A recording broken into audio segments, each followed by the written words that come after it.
ಶ್ರೀ ಗುರುಭ್ಯೋ ನಮಃ. ಎಲ್ಲರಿಗೂ ನಮಸ್ಕಾರ. ನಿಮ್ಮೆಲ್ಲರಿಗೂ ತಿಳಿದಂತೆ ನಾವು ಕಾರ್ತಿಕ ಮಾಸದ ಪುರಾಣವನ್ನು ಕೇಳುತ್ತಾ ಬರುತ್ತಿದ್ದೇವೆ. ಇವತ್ತಿನ ದಿನ 12ನೇ ದಿನ. ಇದರಲ್ಲಿ ನಾವು ಪುರಂಜಯನು ಕಾರ್ತಿಕ ವ್ರತವನ್ನು ಹೇಗೆ ಆಚರಿಸಿದನು ಎಂಬುದರ ಬಗ್ಗೆ ನಾವು ತಿಳಿದುಕೊಳ್ಳೋಣ. ஆதியும் மந்தமும் இல்லாமரும் பெரும் சோதியையாம் பாடா கேட்டையும் வாழ்த்தடங்கண் மாதிவனருளியோ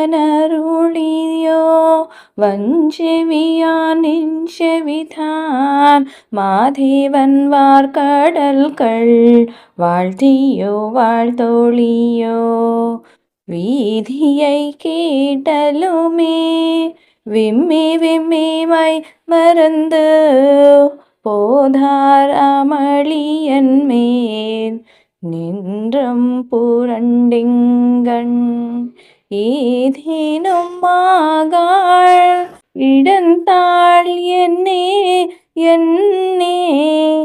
ಈತೆಯನ್ ತೋಳಿ ಪರಿಶೇಲೋರ್ಯಂ ಪಾವಾಯ್. ವಸಿಷ್ಠ ಮಹರ್ಷಿಯು ಮತ್ತೆ ಜನಕ ಮಹಾರಾಜನನ್ನು ಕುರಿತು, ಎಲೆ ರಾಜನೇ, ಅತ್ರಿ ಮಹರ್ಷಿಯು ಅಗಸ್ಯ ಮಹಾಮುನಿಗೆ ಹೇಳಿದ ಚಾತುರ್ಮಾಸ್ಯ ವ್ರತವನ್ನು ಪುರಂಜಯನು ಹೇಗೆ ಆಚರಿಸಿದನೆಂಬುದನ್ನು ಹೇಳುತ್ತೇನೆ ಕೇಳು. ಸುಶೀಲನ ಉಪದೇಶದಂತೆ ಪುರಂಜಯನು ಕಾರ್ತಿಕ ಮಾಸದಲ್ಲಿ ಒಂದು ದೇವಾಲಯಕ್ಕೆ ಹೋಗಿ ಭಕ್ತಿ ಶ್ರದ್ಧೆಯಿಂದ ಶ್ರೀಹರಿಗೆ ಷೋಡಶೋಪಚಾರದಿಂದ ಅರ್ಚಿಸಿ ಹರಿಕೀರ್ತನೆಗಳಿಂದ ಗಾನ ಮಾಡಿ ನೃತ್ಯವನ್ನು ನಡೆಸಿ ಸಾಷ್ಟಾಂಗ ದಂಡ ಪ್ರಣಾಮಗಳನ್ನು ಅರ್ಪಿಸಿ ಆ ರಾತ್ರಿಯೆಲ್ಲ ಅಲ್ಲಿಯೇ ಇದ್ದು ಪರಾತ್ಪರನ ಧ್ಯಾನವನ್ನು ಮಾಡುತ್ತಾ ಜಾಗರಣೆಯನ್ನು ಮಾಡಿದನು.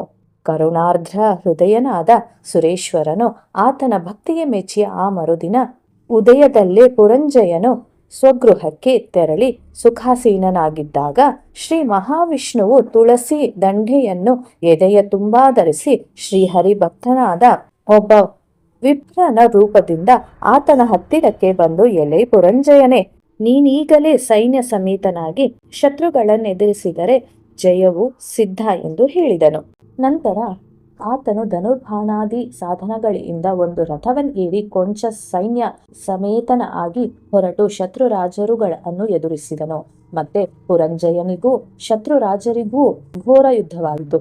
ಎರಡೂ ಕಡೆಯೂ ಮಹಾಬಲಿಷ್ಠವಾದ ಹಾನಿಗಳು, ಮನೋವೇಗಕ್ಕೆ ಸಮಾನವಾದ ತ್ವರಿತ ಕುದುರೆಗಳು, ವೇಗದಿಂದ ಹೋಗುವ ರಥಗಳು, ಶೌರ್ಯ ಧೈರ್ಯ ಸಾಹಸವನ್ನು ಗೆದ್ದಿದ್ದ ಸೈನಿಕರು ಪರಸ್ಪರ ಜಯಾಕಾಂಕ್ಷೆಯಿಂದ ರಣರಂಗಕ್ಕಿಳಿದರು.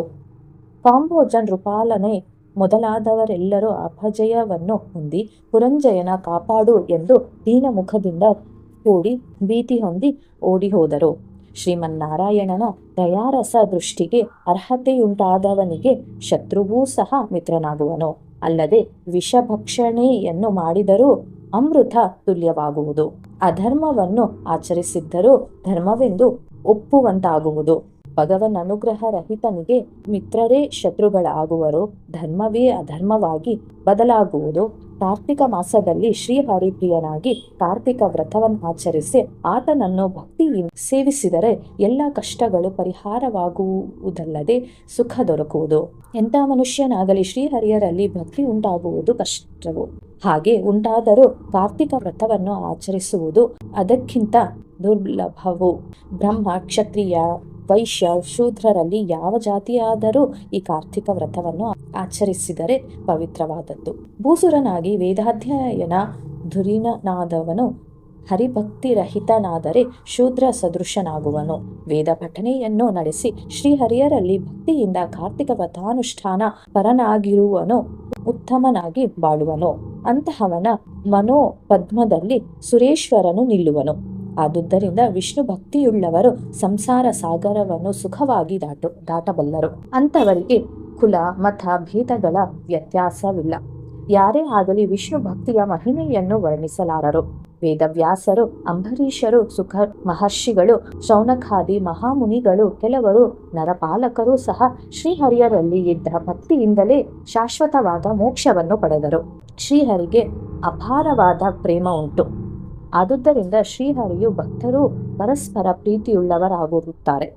ಇನ್ನು ಭಕ್ತರಿಗೆ ಭಕ್ತ ಜನೋದ್ಧಾರಕನಾದ ಶ್ರೀಮನ್ನಾರಾಯಣನು ಇಹಲೋಕದಲ್ಲಿ ಆಯುರಾರೋಗ್ಯ ಐಶ್ವರ್ಯಗಳನ್ನು ದಯಾಪಾಲಿಸಿ ಮರಣಾಂತ್ಯದಲ್ಲಿ ಮೋಕ್ಷವು ದೊರಕುವಂತೆ ಮಾಡುವನು. ಎಲೆ ಕುಂಭ ಸಂಭವನೆ, ಭಗವಂತನು ಸರ್ವ ಜಗದಂತರ್ಯಾಮಿ. ಸೂರ್ಯನಿಗೆ ಸಮಾನನಾದ ತೇಜೋವಂತನೂ ಶ್ರೀಹರಿ ಸದೃಶನಾದ ಭಗವಂತನೂ ಅಶ್ವತ್ಥ ವೃಕ್ಷಕ್ಕೆ ಸಮಾನನಾದ ಮರವೂ ಇಲ್ಲವೋ ಇಲ್ಲ. ಕಾರ್ತಿಕ ವ್ರತ ಮಹಿಮೆಯು ಎಂತಹದೆಂದರೆ ವೇದಗಳಲ್ಲೂ ಶಾಸ್ತ್ರಗಳಲ್ಲೂ ಪುರಾಣಗಳಲ್ಲಿಯೂ ಇರುವಂಥದ್ದು. ವೇದಗಳು ಅಂಗೀಕರಿಸುವಂಥದ್ದು, ಅಧಿಕ ಶ್ರೇಷ್ಠವಾದದ್ದು. ಯಾವ ಮನುಷ್ಯನು ಇದನ್ನು ಅನುದಿನವೂ ಶ್ರದ್ಧಾಭಕ್ತಿಯಿಂದ ಪಠಿಸುವನೋ ಕೇಳುವನೋ ಅಂಥವನು ಮೋಕ್ಷವನ್ನು ಪಡೆಯುವನು. ವೈದಿಕ ದಿನದಂದು ಬ್ರಾಹ್ಮಣನು ಭುಜಿಸುತ್ತಿರುವಾಗ ಕಾರ್ತಿಕ ಮಹಾತ್ಮೆಯನ್ನು ಪಠಿಸಿದರೂ ಕೇಳಿದರೂ ಅವನ ಪಿತೃದೇವತೆಗಳು ತೃಪ್ತರಾಗುವರು ಎಂಬಲಿಗೆ ಸ್ಕಾಂದ ಪುರಾಣಾಂತರ್ಗತ ಕಾರ್ತಿಕ ಪುರಾಣದಲ್ಲಿ ಪುರಂಜಯನು ಕಾರ್ತಿಕ ವ್ರತಾದಿಗಳನ್ನು ಆಚರಿಸಿ ಫಲವನ್ನು ಹೊಂದುವುದು ಎಂಬ 22ನೇ ಅಧ್ಯಾಯವು ಮುಗಿಯಿತು. ಶ್ರೀ ಗುರುಭ್ಯೋ ನಮಃ.